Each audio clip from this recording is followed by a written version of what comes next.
Welcome to Larry the Alchemist, and welcome to another edition of Dudes Talking Metal. This is where we get together some of the most knowledgeable dudes of heavy metal and they get together at the Lair and talk all things heavy metal and hard rock. It's been a little while for us, but hey, we got a little surprise for you here. I can't guarantee this yet, but I'm gonna try to start putting the Dudes Talking Metal episodes up on as a podcast. So on Spotify and Apple, you should be able to get the Dudes Talking Metal in podcast form. Now, this particular episode, give me a couple days. It may take a few days to get it up there, to get it up. But we'll get it up. No worries. We're not that old It here comes at with Dudes age. Talking Metal. Let's get the We hand can still crank. do it. Sponsored by the Little Blue Pill. Yeah. Don't give them any free advertising. Yeah, right. Yeah. Yeah, so it'll just be another way for everybody to listen in on this and to have fun with it. Because I know sometimes I have people tell me, the longer some people like the video format, they turn it on their TV while they're doing stuff around their house, and other people have said, hey, this would be so cool if I could listen to this in my car. So here you can take the dudes with you everywhere. We can be in your car, we can be when you're out out taking a walk, we can be in your bedroom, wherever you want the dudes, we'll be there for you.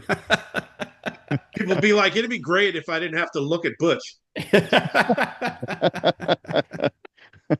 And hey, for all you people out there that maybe are hearing this in podcast land, this is also being broadcast as a video, so you can see what Butch looks like, see what a handsome devil he truly is, see He's how handsome all of us beautiful. are here. So go over to the Lair of the Alchemist YouTube channel, and you'll see this episode as well as all of our past episodes. We have a lot of episodes that we've done already. So, okay, so for today, we are talking keyboard players, and we are talking our three favorite keyboard players, and we're giving some examples of keyboard songs, keyboard lines from them that we really dig. So, Tony, why don't you kick us off with your first pick? Okay, well, I know originally we said this was keyboard players in hard rock or metal that are Oh not yeah, Jon Lord. very important So point, we right? Or very else we Yes. would have important just here. all picked Jon Lord and Um, see you next week, Yeah. So yeah, I no guess Jon Lord allowed. He's obviously the greatest, so we all he's the know that. greatest. He is top of the keyboard Mount Rushmore there. He's the main head on it. So yeah, I think for the first one, connected to that, the guy that replaced Jon Lord in Deep Purple, we're going to go Mr. Don Airy, and there's a couple of pictures of him out of the Bark at the Moon Ozzy Oh, Osbourne tour book, cool. Nice. and him, of course, he's got his cape on there like the maestro that he is, and I think Don pretty much kind of came into people knowing him in the spotlight was with Ozzy mainly, I think. I mean he did some other stuff as well, but Ozzy kind of put his name on the map, and you know he just an amazing keyboard player, amazing writer.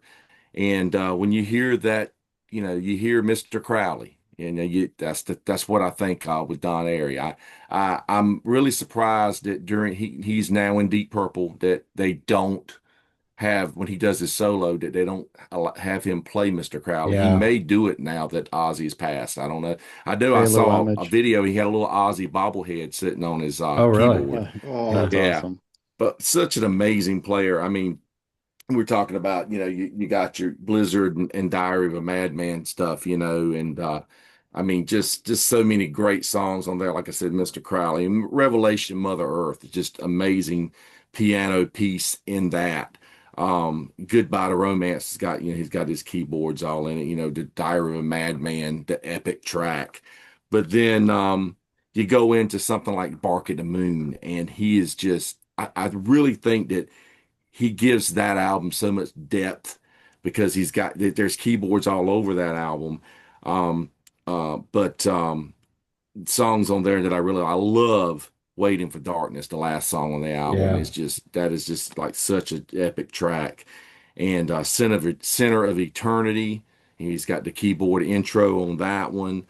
Of course, he does the piano parts on So Tired is on there. I love Now You See It, Now You Don't. When Yeah, he's it's a got great that song. little pew, pew, pew Yeah. comes in, that is just that's so 80s, but it's really, really cool. Slow Down is on there. That's a really heavy keyboard, heavy track there. Very, very poppy, but it's cool for what it is. But then we'll move on to his work. He did Rainbow. He did the Difficult to Cure, and he did Down to Earth. Down to Earth came first, then Difficult to Cure. Of course, with Graham Bonnet on the Down to Earth album was the vocalist on there. But Eyes of the World, what an amazing Oh yeah. track! And it Yeah, opens with one of his keyboard pieces. And like I said, that track I've always loved it. I always imagined what if Ronnie James Dio had stayed in the band and sang that Yeah. track. Of course, he would have had different lyrics, of course, but yeah, that would have been amazing to hear. Really, really cool, cool keyboard heavy song there. And he's got a little cool little piece at the end of Love's No Friend. Of course, Difficult to Cure, the title track alone. I mean, he's all over that, along with Richie Blackmore. And one more I wanted to mention that he played on that was such a huge album is the 1987 Whitesnake record.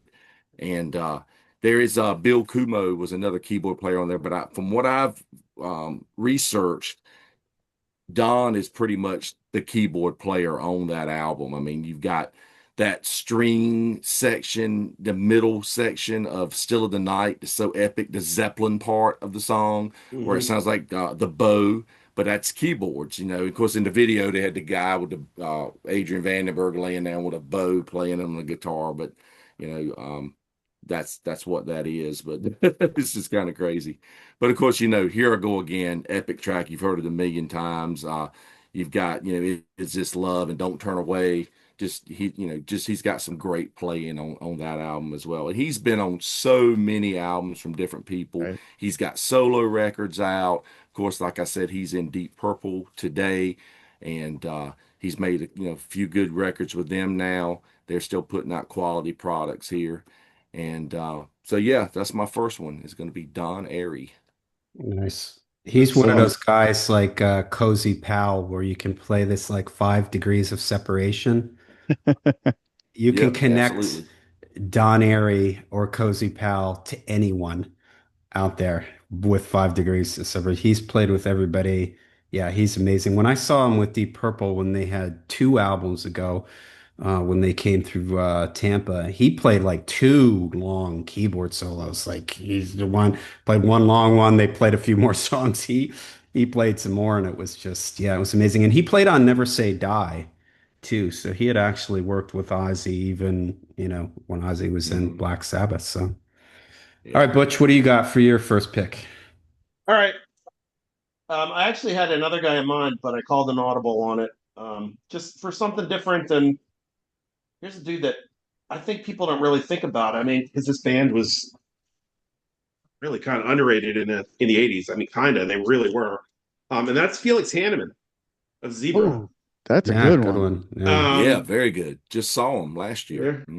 Oh, I'm jealous, man. I haven't seen them since I saw them 2 or 3 times in the '80s on the tour for this record. I think I saw them headline twice and saw them open once. I think they played with White Lion, which was oddly enough, it was like Skid Row with Sebastian Bach and Zebra and Wow. White Lion at the Airport Music Hall. But Crazy. uh, Yeah, my first concert was them opening for Loverboy, but I don't really remember much about Zebra playing. I would love to have seen Zebra on the first, like on their first tour. Like, look at these fucking guys, man.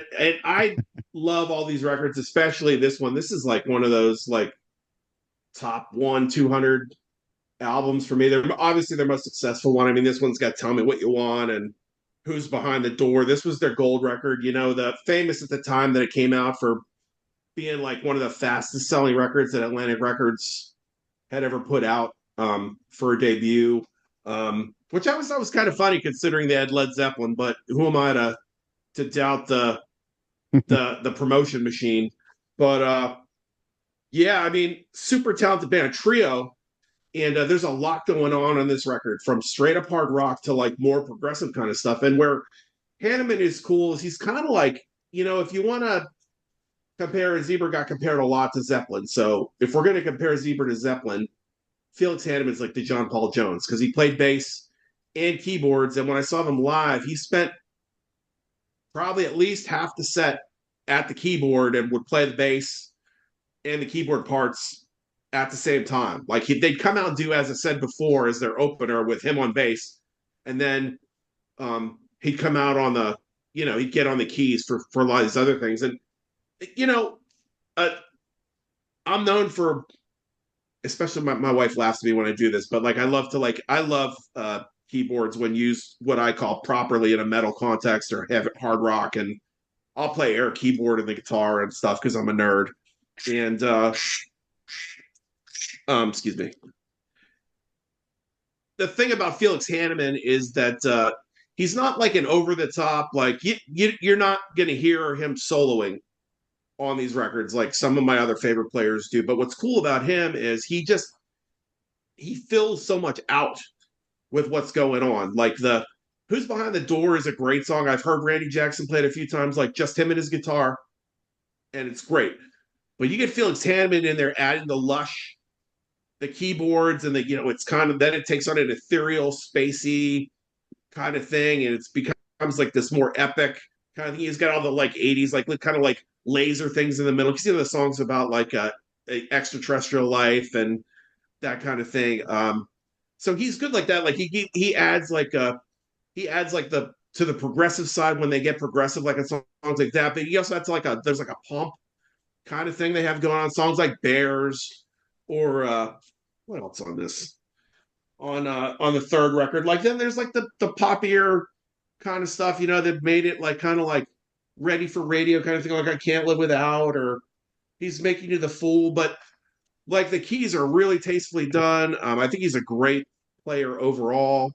And although Randy Jackson is the songwriter of the band, I think Hanneman has a couple songwriting credits on the second record for um, Little Things was his song, and he was a co-writer on Drive Me Crazy. But honestly, I think like the band he adds so much to what's going on, just in all the kind of atmosphere that he gives songs, and like these cool little parts he puts in. Whereas instead of them being like they could be, they're good enough that they could just be like this power trio, but instead like there's this, they'll add this lush kind of thing going on, or like these bits and pieces that accentuate what's happening. So like I said, although he's not like a guy that you're going to look to for your great solos, I mean the work on these records, and I don't have Zebra 4 in front of me, but again, that one too, and like live, him holding it down, like he just really ties everything together. And so yeah, I wanted to give some love to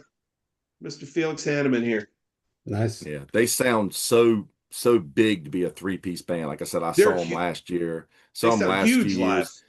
years. It's coincidental that you mention him being the John Paul Jones because a friend of mine plays in a Skinner tribute band, and they do some of these big festivals up north, and they played with the Led Zeppelin band, and Oh, Felix was the Hindenburg. John Paul Jones. Wow. Yeah, I meant to mention. I even wrote that down. He's in a band called Hindenburg.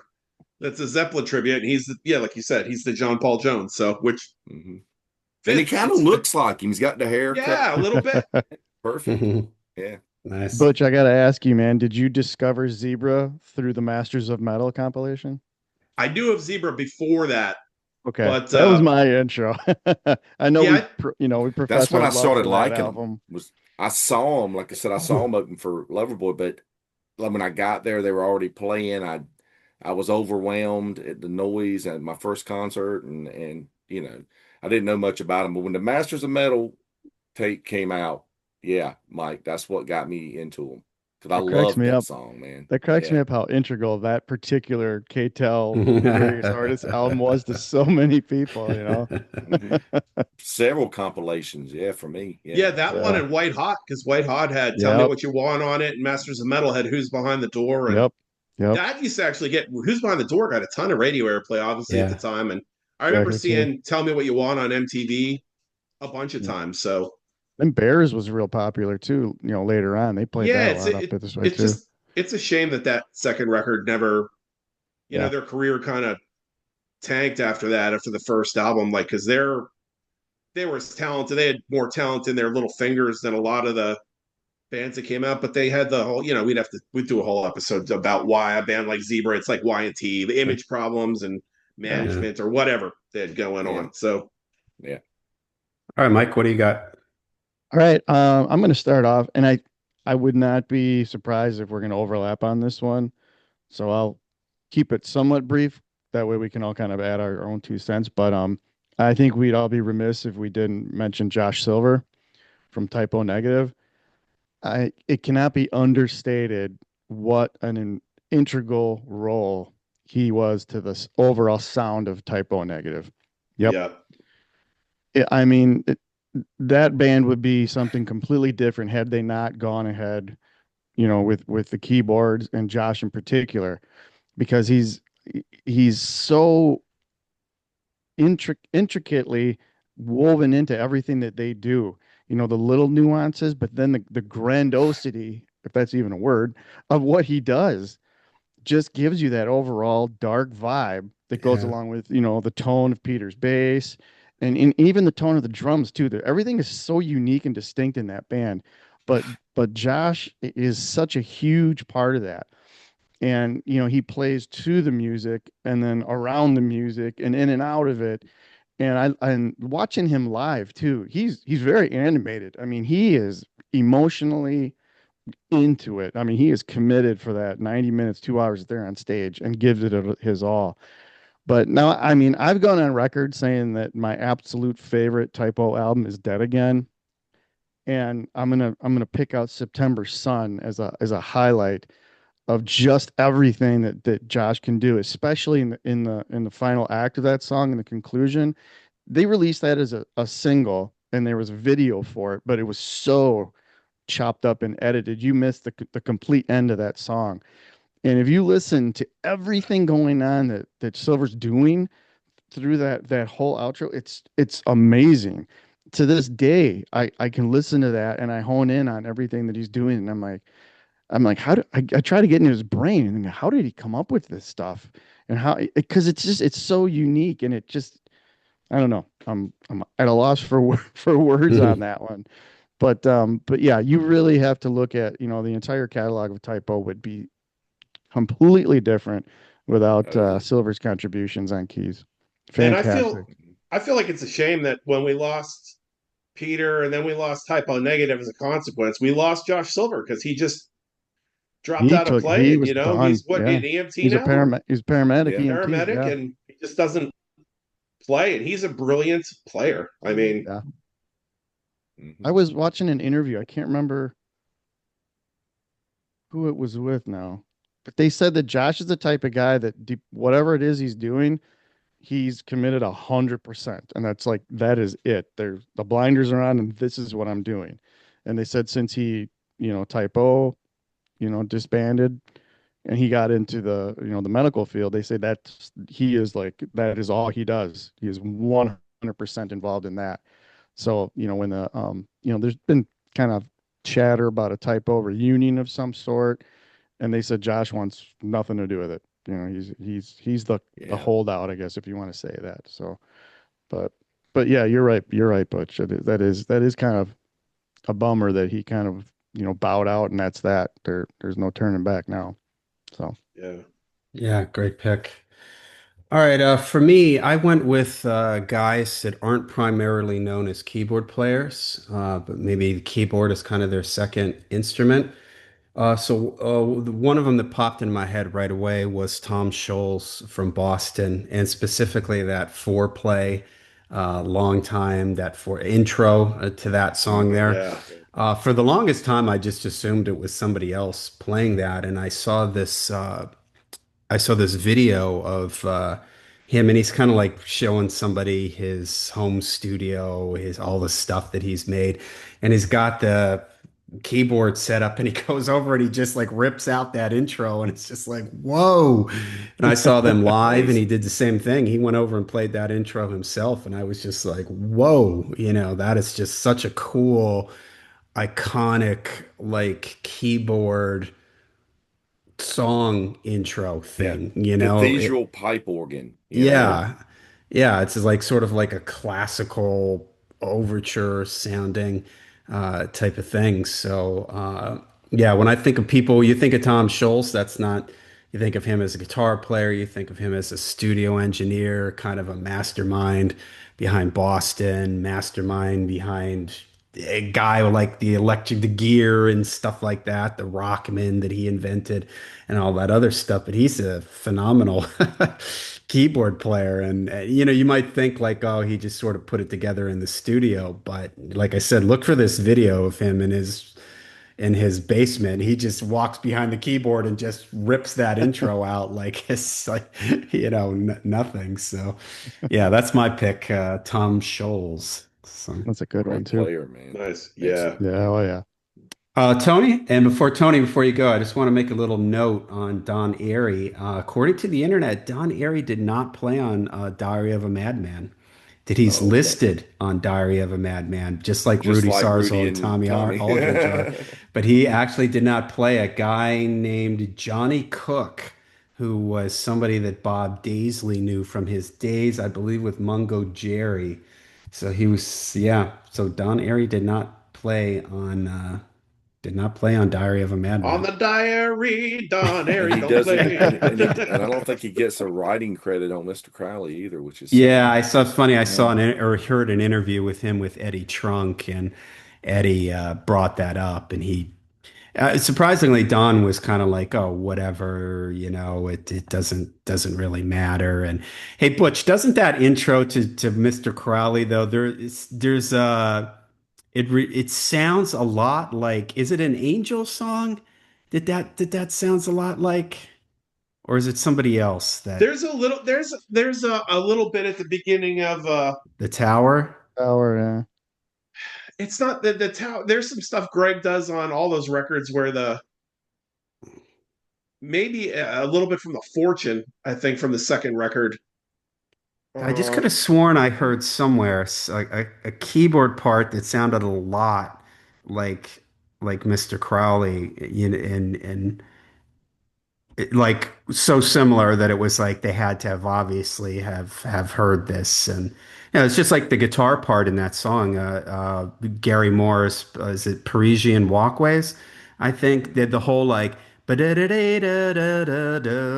Yeah. Hmm. ba-da-da-da-da-da-dee-da. That's like Yep. lifted almost right from Gary Moore. And Gary even says that himself. He's like, you know, oh, Randy, you know, came out and saw me live with Ozzy in the band, and he came up to me afterward and told me how much he liked that song, and I guess he liked it enough. He used part of it in Mr. Crowley.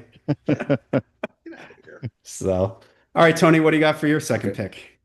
Second pick for me is going to be Jens Johansson. I guess he's Yeah, Jens or is he Jens? But he's Jens. Jens Yeah, Johansson from who's most famously from got his start with Yngwie Malmsteen to get his got it kind of got his name out there, even though he started out with a group called Silver Mountain from Sweden. But he, you know, when you in Yngwie's music, you basically got the keyboards and the drums and the bass are they're holding down the rhythm because Ingve doesn't do a lot of rhythm, especially live. Now on the album he do may run a rhythm track, but it's mostly the rest of the band holding down that rhythm, and they provide the backdrop for Ingve to do his thing, to do his solos and stuff over. Um, I mean, of course, I love the way that Ingve and Jens would do some of these duels back and forth yeah, where you'd have a little ripping neoclassical solo and then Jens would do his little piece, you know, back and forth. I know they do that on Far Beyond the Sun off the first album. yeah, And of course off Odyssey they do it on like Faster Than the Speed of Light. It's kind of cool. But he's got a lot of cool solos in the songs. Fury off Trilogy is one that I really like. Of course, the Trilogy Suite, he has a piece in there that's really, really cool piece. And Ride into Dungeons off of Odyssey as well is another really cool piece. Of course, he's got the opening as above, so below. yeah, The Rising Force Yeah. Odyssey. I mean, off of Odyssey, the Hmm. opening track, Rising Force, the way it builds, and Hmm. it's very, very epic. And the opening riff to "You Don't Remember, I'll Never Forget" is another Yeah. really, really good one Do, for do, him. do, do, And do, Yep. you know it when you hear it, and like I said, he was in a band called Silver Mountain that Yngwie hmm had some connections to from Sweden. This came out in '83, album called Shaking Brains, and there's really cool solos on there. It's a song called Aftermath. It's got a really cool solo. A song called Spring Maiden. It's got a very Jon Lord like organ type solo on there. And the Destruction song's another one that's got some really cool stuff. And now, of course, his brother is Anders, the drummer who played in this band and in Yngwie with him. And he went on to be in Stradivarius, and I can't say I'm a big Stradivarius fan at all. They're a cool band, very symphonic power metal type band. But I did own a record by them called Destiny once, and I remember they had a song called SOS. I always thought that was cool, and they had a cool keyboard part in it as well. They had some, like I said, it was more of the power metal meets the symphonic metal type stuff. But one thing he did play in Dio for a very short period. He was on Lock Up Yeah. the Wolves, and I really wish he did more on this record because this record reminds me a lot of Rainbow in a way.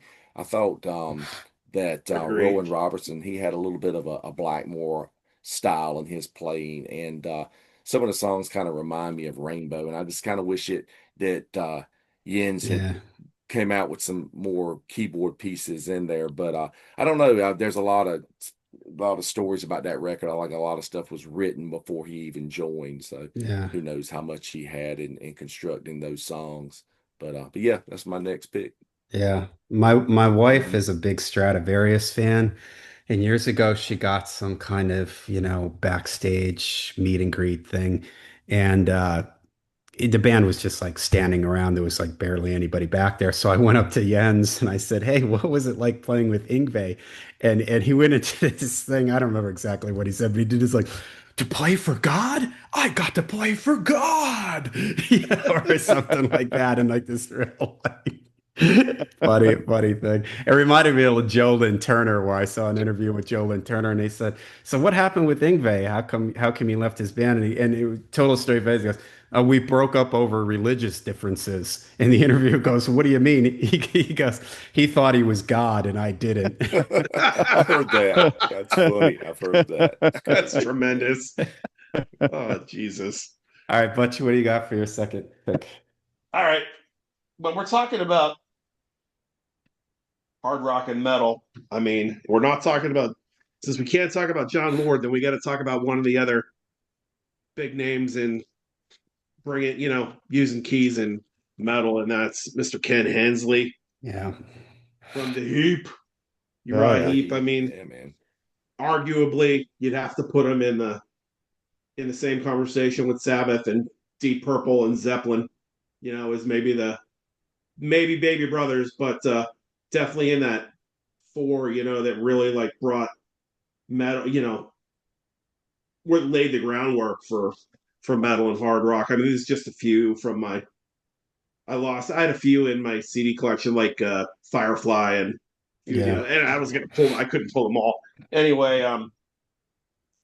Hensley, one of the main songwriters in the band, from born in Plumstead, southeast London in 1945. Unfortunately, passed away in 2020, but an integral part of the band from the beginning up until after the Conquest album, when he had enough.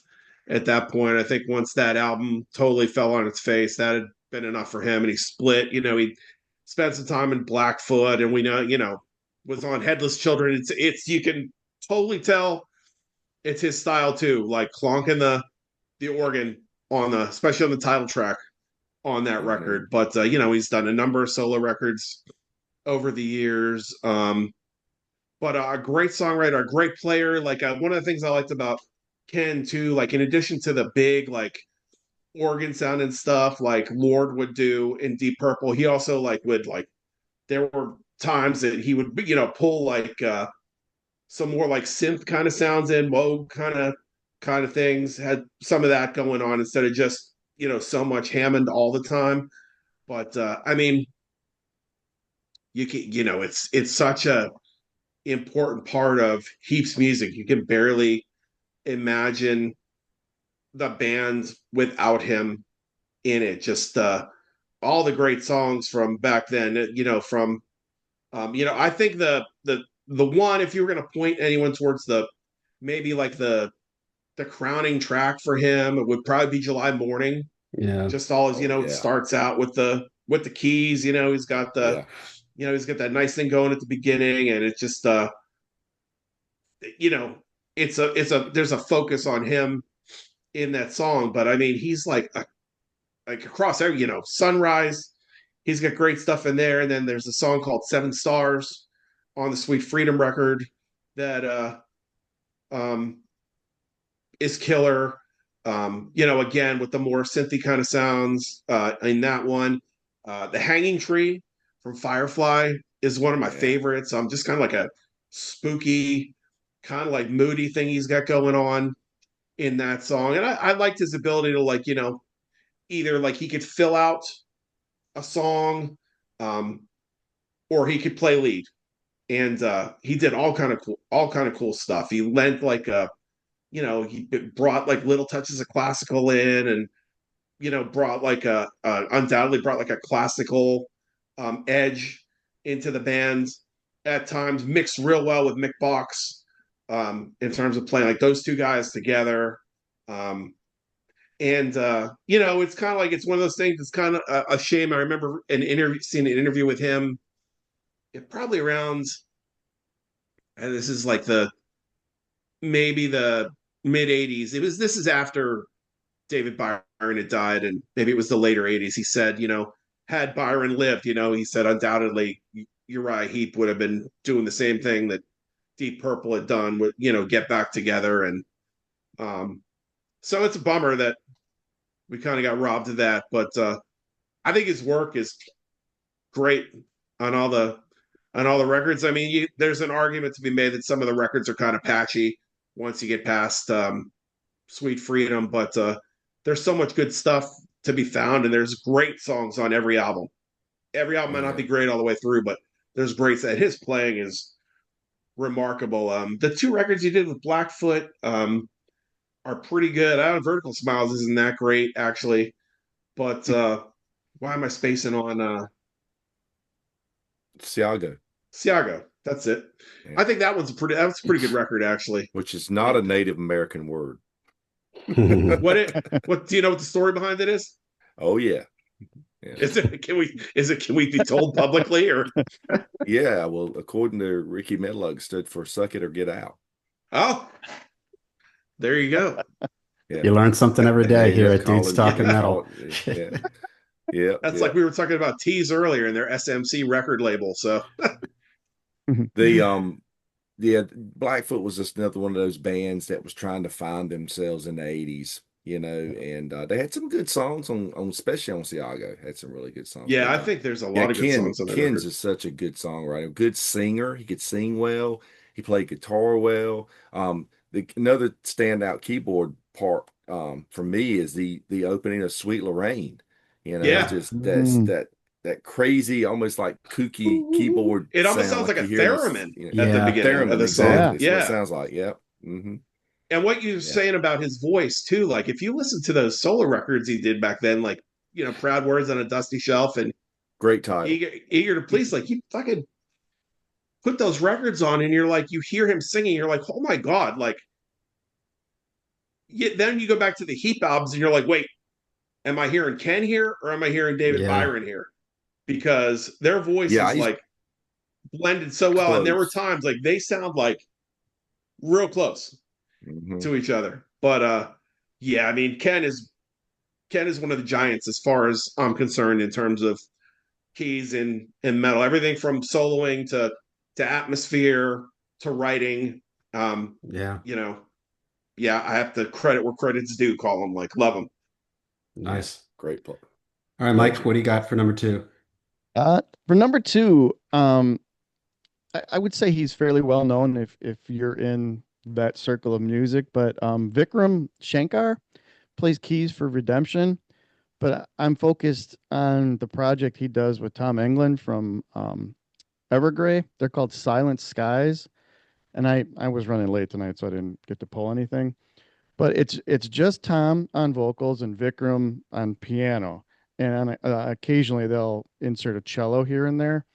So it's very I don't know if subdued is the right word, but it's super highly emotionally charged because it is just the two of them. And you would think Vikram is just laying down the bed for Tom to sing over, who I gotta say, has been around for a while and his voice still sounds stellar. Phenomenal. But Vikram's playing, not only is it very emotional, and I when I listen to keys, whether it's in metal or whatever, I like it to layer it to where it's going to take me to another level. It's going to like heighten my experience of listening to that song. And Vikram is very cinematic when he plays with Tom in Silent Skies, to the point where you're almost left breathless when certain songs are over. Um, on their first album called Satellite, there's a song called Solitude that will just I've listened to it a million times, and every single time it gets you right in the heart. That's the signature of a hell of a good song, and I contribute a lot of that to Vikram's playing. He's so subtle, but even on piano, where he can hit those crescendos and it just and everything picks up cinematically like that. It's astonishing. They've since put out two more albums. That first one's definitely my favorite. The second one actually even went a little bit more on the ambient side, where Vikram really got to shine. The last album they kind of split the difference on the two, but I think Vikram Shankar should be known in the keyboard conversations all the time. The guy Mm. is absolutely fantastic. And if you listen to Redemption, which is definitely a lot more on the proggy metal side, phenomenal, phenomenal band. That might be a little bit more your thing, but if you like your stuff a little more, on the unplugged acoustic side, Silent Skies is just amazing. So Vikram Shankar, awesome, awesome keyboardist. Wow. Yeah, that's cool. I'm gonna have to check that out. I've never heard that. So yeah, thanks You know, for there's that. they've got a couple videos, but if you look for the video for Yeah. Solitude, oh Yeah. man, so It'll good. tug at your heartstrings, man. It does. It really, Yeah, don't really listen does. to it if you're having an emotionally fragile day. Yeah. I'm typing it into my computer now to save it for later. Yeah, I see it. Yeah, awesome. All right. Well, keeping in the theme with mine, where guys that you don't keyboard is not their number one instrument, but I wanted the people that I picked to be people who the keyboard wasn't just like an afterthought. Like in some ways, I kind of feel like with like for instance, people might have suggested Geddy Lee, but I kind of feel like Geddy Lee didn't start playing keyboards till a little bit later into Rush, and it just started off more like kind of simple little lines and stuff like that. So my second pick is, and Butch, you mentioned him earlier, John Paul Jones, who started off on keyboards, who his I don't know if his father was a keyboard player. I remember him saying like he played in church and stuff like that. And so when you listen to the Led Zeppelin keyboard stuff, whether it's just like the boy, what would you call that? Those flute sounds in Stairway to Heaven.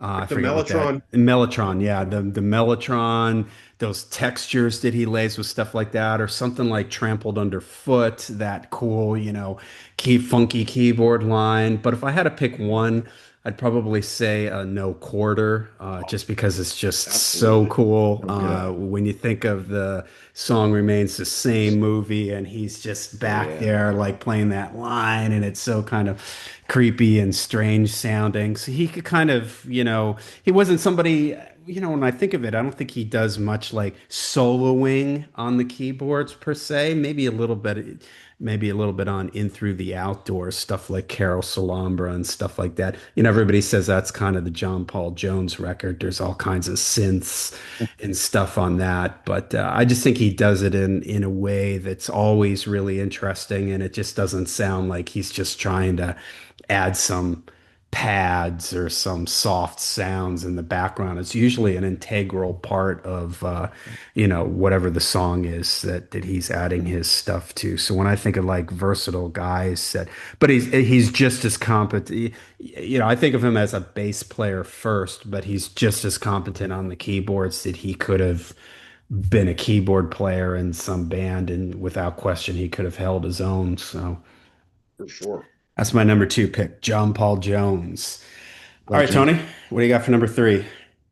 Well, we're going to go back and talk about Josh Silver a little more because I had that one as well. And, it's kind of like he was kind of his sound was almost like maybe what you would imagine the church organ in hell sounding like. I mean, it's just That's so good. dark and menacing Yeah. and just over the top. But the little intro piece in like Christian Woman, that's just classic there. I love that one.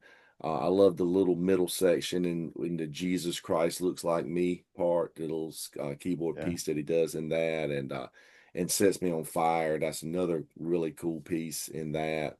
Of course, the intros to My Girlfriend's Girlfriend and Cinnamon Girl, the way they do those. I mean, Yep. he's got so many pieces, but those are some of my favorites. And because I didn't discover the band until Bloody Kisses. I remember when seeing ads for the other records when Slow Deep Party come out. But somebody came over to my house one day and they brought Bloody Kisses. You got to hear this. And I just immediately fell in love with that album. And it wasn't long after that I actually got to see them. They actually opened for Motley Crue. It was Motley Crue with Oh, John that's right. Corabi with That's right. King's X in the middle, typo negative opening. Wow, what a What a bill. bill, Yeah. Yeah, Yeah, really cool. interesting. But yeah, Cool. but yeah, more props for Josh. Yeah. Right Absolutely. on. He's Nice. All awesome. right, Butch, what do you got for your last pick? All right, for me, saving the best for last. For me, um, and actually, I'll be that guy. I'm gonna go out on the limb. I love Jon Lord, but Greg Gifria to me is the greatest hard rock keyboard player that ever lived. I don't care. Come at me, We bro. knew it was coming, Butch. We Change knew it my was coming. mind. I was gonna pick him just to override you, Yeah, Butch, just to make no you one else here squirm. even for a moment thought of picking I Greg mean, Gifria because you we know, knew you were gonna pick him. last year was 50 years for this record. This year is 50 years for this Yeah. record. Next year is 50 years for this record. I mean, look how cool these guys are. I mean, and um, you know, Greg's style, I think, was unique for the time. Being born in '51 in Gulfport, Mississippi, was in some local bands, did some recording with a band called David and the Giants before he ended up hooking up with Punky Meadows, um, and then eventually, forming Angel with those guys. And the first thing that the band wrote together is one of the key moments for Greg's playing, and that's Tower off this one. Right away, Amazing. right from the beginning, it's got the like laser sounding, laser shooting out, and then they're just like keys all over the place in the song. From, he's got from everything on this record, from organ to mellotron. He's got Moog happening. Like he's got like you see pictures of them. Let me see if there's one on the. I don't know. You'll get the full effect on here. I should have pulled the live record, but like, nah, you don't really see it here. But like he'll like live, he would have a bank of keys just around, like the way Keith Emerson had, just a Hmm. bank of Yeah, keys totally. around him, um, and used them all. And also, um, maybe one of the first guys to roll out a keytar live when he, Mm. first, early on, he would like hang the, like Edgar Winter style, hang the keyboard around his neck. But then he had the actual, like the white keytar. And there's a lot of good stuff going on this record. Like it's their most progressive record. He's one of the main songwriters in the bands. A lot of battles between him and Meadows going back and forth. Punky Meadows going back and forth. Um, Soloing. Greg is a lead player. I always said like um, he plays keyboards like it's a guitar in a lot of ways. Like his sound is more geared toward it just sounds otherworldly, a little bit different than what we were used to at that point. You're used to hearing in hard rock that more of like that organ kind of sound. the heavy Hammonds kind of thing, whereas Greg, um, you also heard it in bands like Rainbow too, but even that was a little bit more like Greg's sound was a little bit more like I said, like towards the guitar, a little bit more streamlined sounding.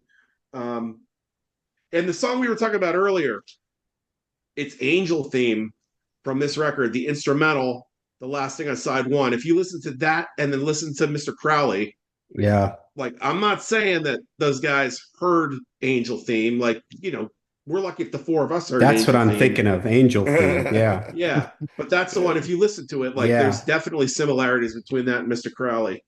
Um, for me, his crowning achievement is on this record. It's called The Fortune. It opens up with like a 2-minute keyboard solo. Yeah, Um, great one. he just builds and builds and builds. It starts with like kind of like just chords and like this. He's creating this mournful atmosphere. The song's about a guy going to the gallows. He's going to be hung, um, and then the keyboard just start. It goes from like the background thing to like where the keyboards are just starting to swirl, and then the song gets heavy, and then he rips like in the middle of the song, like rips into a killer solo in here. I mean, and I love Punky Meadows, but I think sometimes the soloing in some of the songs, like Greg's solos, are for me are some of the highlights of some of these songs. His solo in Tower, the solo in The Fortune here, and then he would do like atmospheric kind of stuff too, like on Just a Dream on this one. It gives it like a real like Pink Floyd kind of vibe. In the meantime, he's got like piano going, and um, there are these swirling synths in the background that just give it like a real like dreamlike. It's kind of like a moody atmospheric kind of song, and he could just rock it up too. Like he'd play like a on the Sinful record. There's a song called "L.A. Lady." He just lays down a boogie piano solo in the middle of the song, but early on the band was known for like being a cross between like kind of like progressive, like cross between Queen, yes, Zeppelin, little hints of Sabbath. There's all kind of great keyboard work on these records. And then moving on, they got a little bit poppier. I think it's one of the things that if you listen to some recent interviews Greg did, one of the things that he felt started to be missing from Angel is they were grasping at straws more to break big, was they were getting more commercial and they were losing that progressive edge a little bit. Um, Yeah. so the band eventually split, and then he came back out with a band called Jafria in the '80s. And it's more like there's a lot of focus on him, but not in the same way. Like he's very prominent. There's a couple of solos on that first record. He had a hit with "Call to the Heart." It's more like a Journey kind of vibe, like AOR kind of thing. The Silk and Steel record fell, after the first album did pretty well. The second album flopped. Um, and he also, in the meantime, had produced a band called White Sister, who sounded for me, a lot like what Angel would have sounded like morphing into the '80s. There's a demo that Angel did with Fergie Fredrickson and Ricky Phillips in the band when Frank and Felix had left, and you hear it and it sounds, you listen to that first White Sister record. Um, there's a lot of similarities there. White Sister was a cool band too. Their keyboard player Gary Brandon was excellent as well. But Greg would produce that. You could hear his um, influence on that record. Played some keys on Hurricane Eyes by Loudness. Would pop up doing backup vocal. He'd pop up on stuff like either guesting or doing. I know he did some backup vocals on one of the songs on one of the Keel records, and so then he formed after the second album by Jafria didn't do great. He formed House of Lords. He had signed to. He was working on the third Jafria record and hooked up with Simmons. Gene Simmons was going to put it out, but famously told Greg, "You got to get rid of David Glenn Isley and change the band name." So they did, and they had a little bit of success with the first record, but then and a little bit with Sahara too. But by then, grunge had come in, and by the third album, that album just wasn't distributed real well here and flopped. And then he left music for years and years and years and years. Became a big successful businessman in Vegas. He's still out there, but fingers crossed. He says that the new album is almost done. Uh, he said it's gonna be a mix of like, you know, the AOR kind of stuff and progressive stuff, but also like he said like there might be some longer, more cinematic sounding stuff. So I'm eager to hear it. It's it's he's got Ken Mary playing drums on it, and he has why am I spacing on this is and I look stupid. The drummer from Dean Castronovo is singing on it. Who, if you've ever heard him sing, like he sings, he's beautiful. Like can sing that Steve Perry. He's doing vocals on the record. Paul Crook on guitar. I forget who he said he's got on bass, but Wow. I'm looking forward I to didn't it, know this. especially like when he talks about the cinematic kind of. He said stuff that sounds like kind of like orchestral and big. And I'm like, Rick, like I love this guy's playing. Like when he really lets it loose, like he can do so much stuff. And I think he's a good songwriter. Great player. Definitely an underrated player. I think the fact that the band's never really achieved a ton of success is why his name's not out there in the same way as like a like a Jon Lord or a Keith Emerson or Rick Wakeman. Um, I'm eager to see what he comes out with. It's been too long.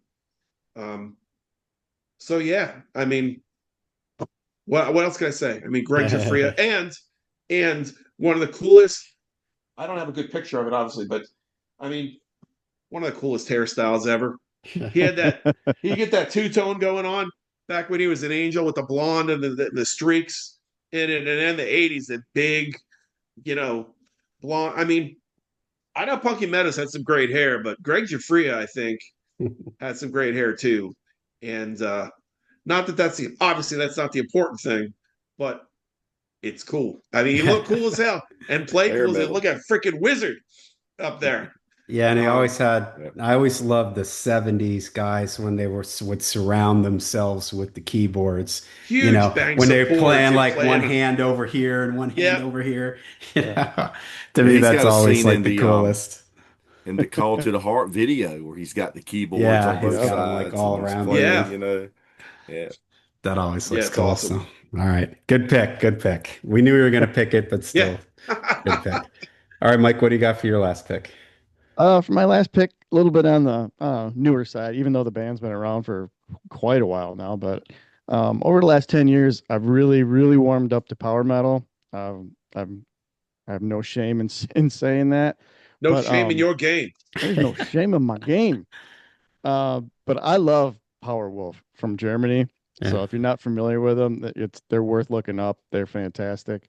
And Falk Maria Schlegel is their keyboardist, and at any particular time, depending on what the stage setup is, he also can usually be the centerpiece with this giant, enormous pipe organ. But what makes him so cool is not only is he a brilliant, brilliant player, Incense and Iron. I mean, if you've never heard Powerwolf, go for that song right away and it'll explain everything to you. But he's like, Powerwolf does not have a bass player. So Falk takes care of all of it on keys. But what makes him so unique is he'll be able to like put something on loop and then he like runs the stage. He's like the lead keyboard player, but he gets out and he gets plenty of mic time and he interacts with the rest of the guys and he's kind of the comic relief throughout the show and he'll run and he'll get flags and he'll run back and forth on the stage and he's this tiny little skinny guy.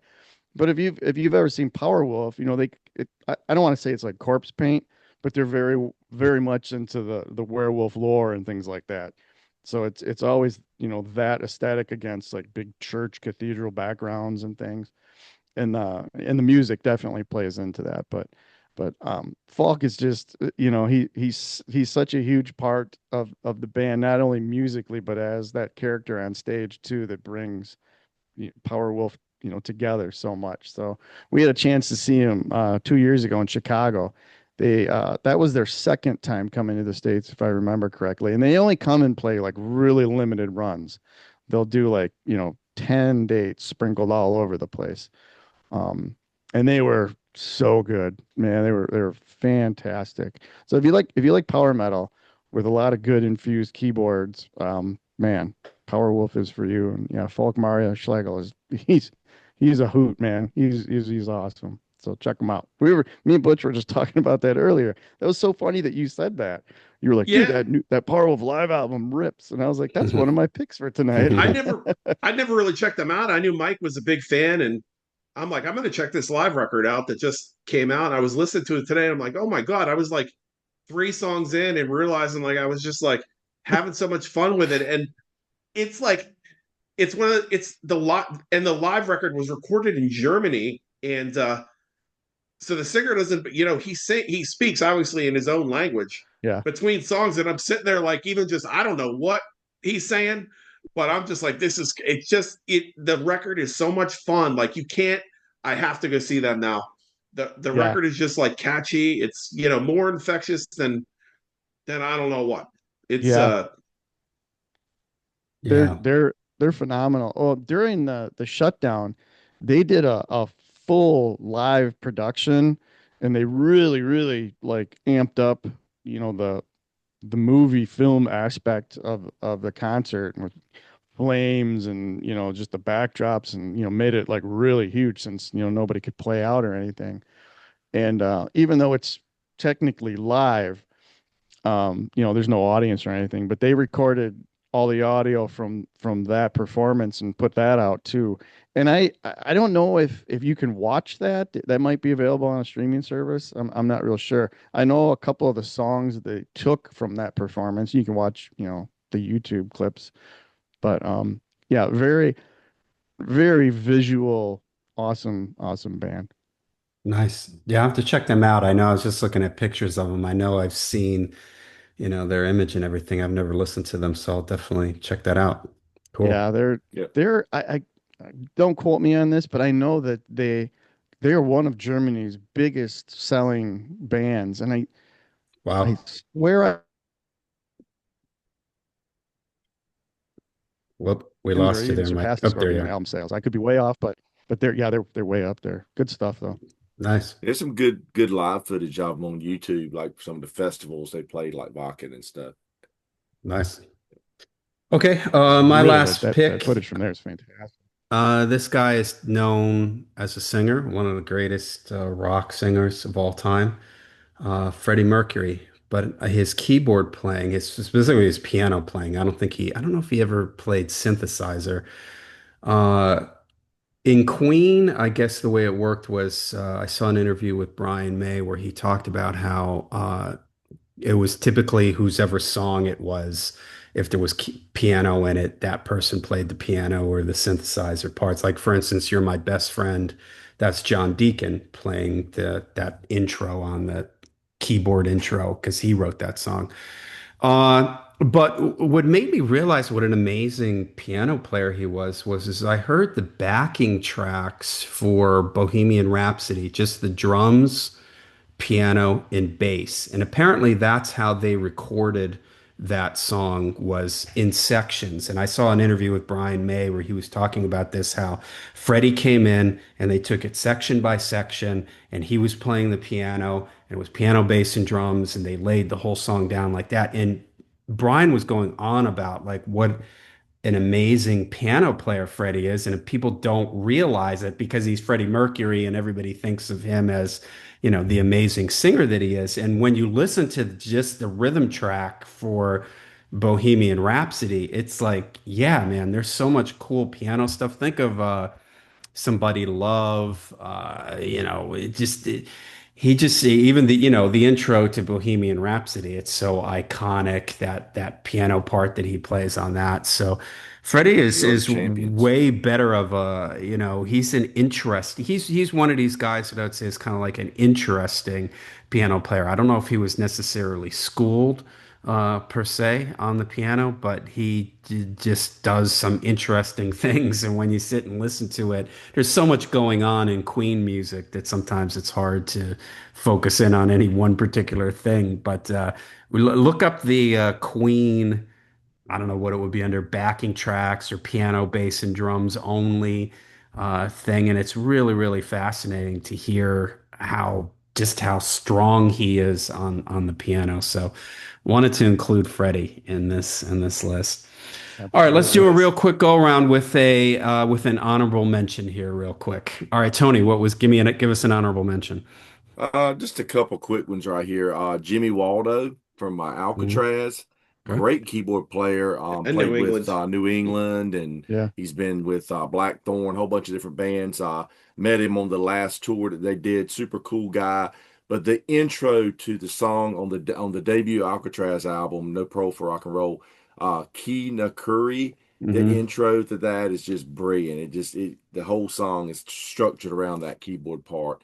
Very, very cool. And one guy I wanted to mention, Bob Cat, that's how he says, it's Katsianis, Bob Katsianis, I think that's how it's pronounced.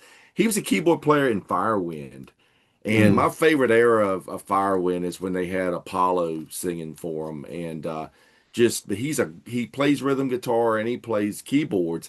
And I loved seeing him live because he was so interesting because he puts the keyboard at the front of the stage. It is facing the audience. The keyboard's down. So he's playing guitar and he just walks up and he can reach right over and play the keyboard. And he was just so fun to watch. And he left the band and he started a band called Out Loud that is more of an AOR melodic hard rock band. I mean, it kind of reminds me of like stuff like Heat meets like Bon Jovi or something. And actually, the singer on this is the Angel Connection. Is the singer on this is Sang with Punky Meadows, right? Chandler Mogul. Yeah, Yeah, who Chandler. sang on Punky solo record. Yeah, great singer. He sang on Michael Denner's solo record as well, the Denner's Inferno out. But yeah, Bob's such a good keyboard player, and I loved his work in Firewind and Out Loud. Yep. Nice. All right, Butch, got an honorable mention? Yeah, I got a couple guys. First one, Santeri Kallio from Amorphous. He's been in the band since around Tuonela or Am Universum. If you listen to Amorphous, you know how important the keyboards are to what they're doing in terms of just like creating Yeah. mood and just all kind of cool stuff going on in the band. Then there's a newer guy. Well, he's been around a while.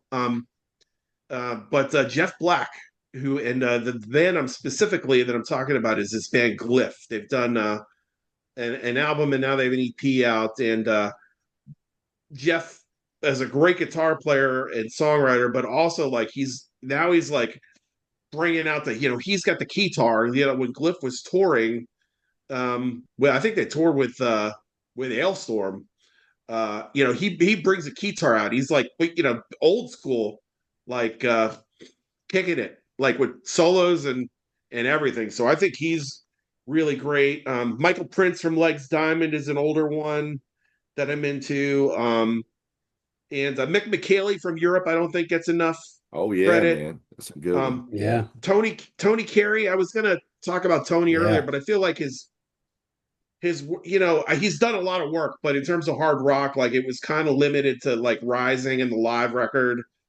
Planet P is more progressive, and like Pink Floyd and his solo stuff is, not as in the hard rock realm. Um, and then also want to give it up to Michelle Schwartz and Jason Lingle from While Heaven Wept. The piano work and the keyboard work that both of them come up with, and I never get to see them live with Jason. I never get to see that full lineup play, but I've seen Michelle play with the band, and she's great live and can sing her ass off too. So that's just a few other ones I wanted to throw out there. Darren Nice. Morton too. Darren Wharton. Yeah. Yeah. All right, Mike, got anybody? Honorable I mentions? just got one, and for whatever reason, my Wi-Fi is not cooperating tonight, so apologies for that. But real quick one, just wanted to give a tip of the hat to Gary Corbett. Rest in peace. Um, I I think I think Kiss did him a disservice by keeping him behind the curtains, because I really think he filled out, that '80s Kiss sound during that era. And, especially during a time when keyboards were, you know, they were out on the stage and it wasn't any shame, but it was the Kiss machine. So we'll leave that there. But his contributions really should be put up front a little bit more, for what he did for Kiss. He was behind the curtain, but a hell of a player. So just that one came to mind earlier. So I just wanted to throw that out there for Gary Corbett. He always looked cool. He always looked like a rocker. They Yeah, didn't let him, Mhm. yeah. Kiss did not. They didn't want him out yeah. there, but boy, oh Well, boy, he.